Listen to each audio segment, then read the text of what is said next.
Cebu Pacific welcomes you to Hong Kong 25 minutes ahead of schedule. Ladies and gentlemen, we have just landed at Hong Kong International Airport. The local time is 8:30 in the morning. There is no time difference between Clark and Hong Kong. The ground temperature is 29 degrees Celsius. On behalf of your flight crew, Captain Gonzaga and First Officer Suzuki, your cabin crew Angie, Fons, and I with cabin crew supervisor Paulo, this is Leslie McGee for making Cebu Pacific Airline of choice.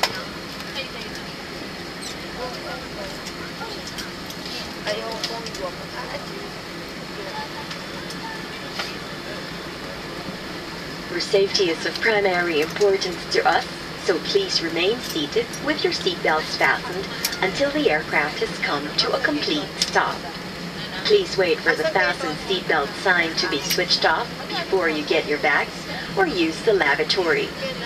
Exercise caution when opening the overhead bins, as the items inside might have dislodged or shifted during the aircraft movement. Once again, cell phones must not be used for whatever purpose while inside the aircraft. Before deplaning, please check your surroundings to ensure you do not leave any of your personal belongings behind. Thank you. Mangyari po lamang na manatiling nakaupo at hintayin matanggal ang babalang pagkabit ng sinturong pangkaligtasan bago tumayo para kunin ang inyong mga kagamitan.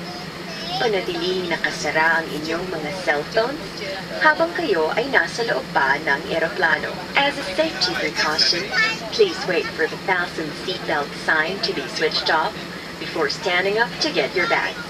Thank you.